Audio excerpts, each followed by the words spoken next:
Petunia by Alice Sankey. Way down south, where the winters are sunny, there lived a poor little pelican named Petunia.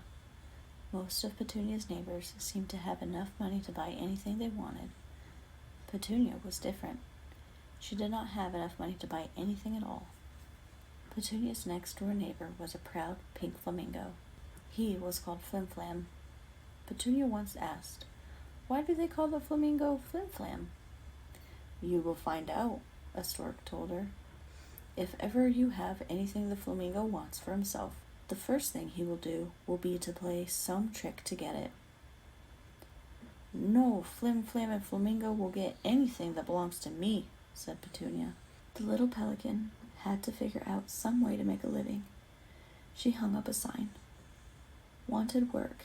I can swim, I can walk, I can fly, and there's room in my beak for parcels. Inquire within." She waited all day for someone to offer her work. Many would read the sign and then go next door. "There's something wrong with that sign," said Petunia. She went to read it. It looked the same.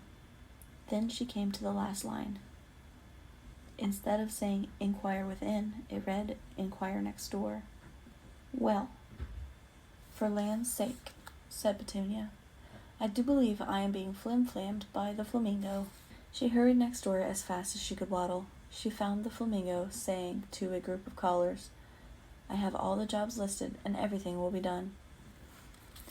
He looked up and there was Petunia. "What do you mean by changing my sign and taking all my customers away from me?" asked Petunia angrily. The flamingo could not think of a thing to say for a moment. Then he bowed. "I was just trying to be a good neighbor." "Good neighbors do not take customers away," said Petunia. "Tut, tut. How do you know I took them away? I thought there were more than one pelican could take care of, so I made a list of them. We can be partners." "But I don't want to be partners," said Petunia. "Tut, tut. How do you know you don't want a partner? I have the list of jobs to be done. Have you?" "Well, no," said Petunia. "But—" "Tut, tut. There is work to be done. We must not waste time talking. I will pay you 10 cents an hour with time and a half for overtime. That's fair, isn't it?" But, sputtered Petunia. "Tut, tut," said the flamingo. "Someone wants a message delivered across the lake. I'll tell you what I'm going to do. I find that my legs are too long for fast swimming. I'm going to let you do that job. Hurry!"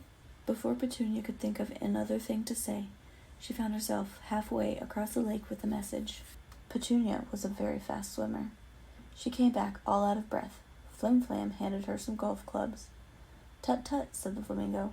"My legs are so long that I walk too fast for the golfers. I'm going to let you caddy. The golfer is waiting."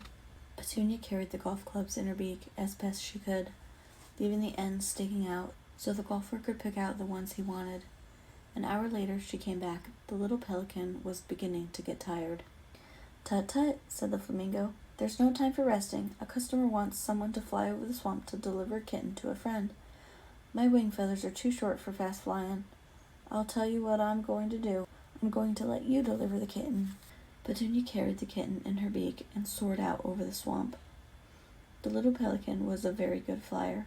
She could dip and turn and swirl to land in the exact spot where she wanted to go.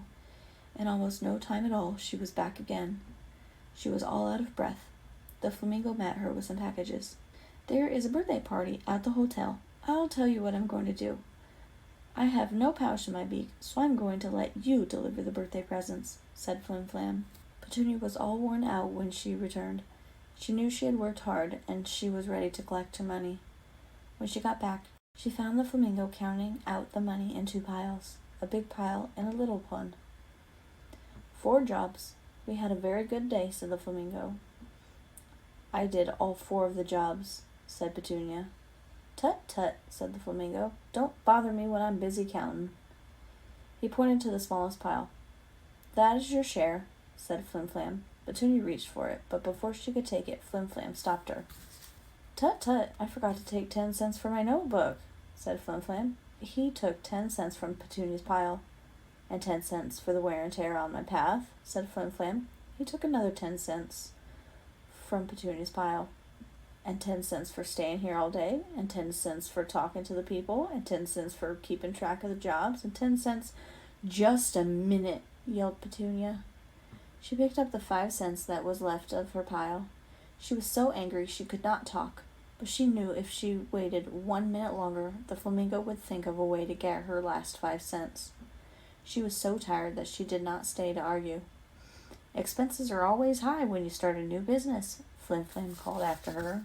The next morning, Petunia Pelican was still angry. The more she thought about doing all that work for 5 cents, the angrier she became.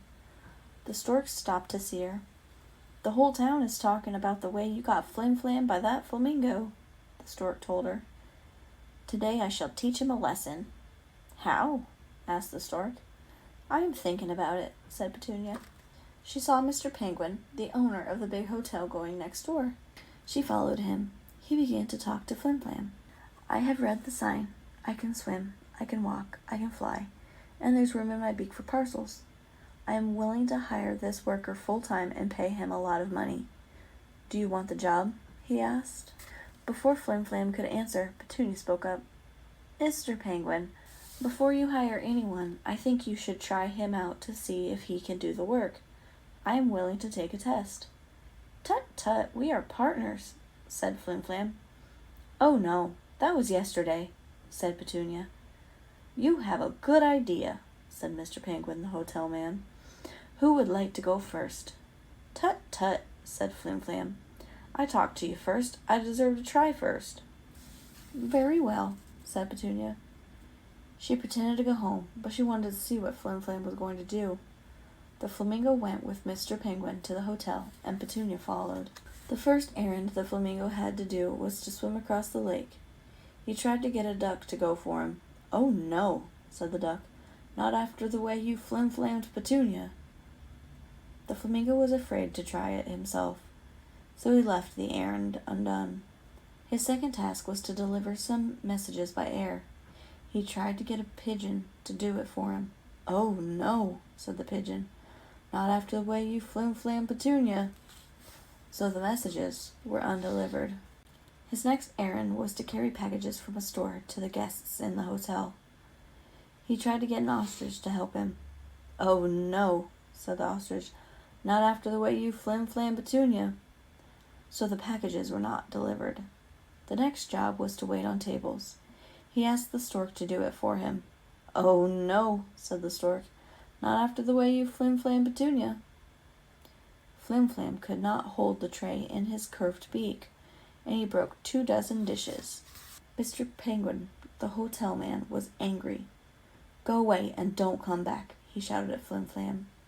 Petunia stepped forward. "I can fly, I can swim, I can walk, and there's room in my beak for parcels," said Petunia. "You're hired," said Mr. Penguin. "You're hired," said Mr. Penguin. "I was afraid the flamingo was trying to flim-flam me into thinking he would work, and I guess I was right." Petunia thanked Mr. Penguin for hiring her, then turned to Flim-Flam.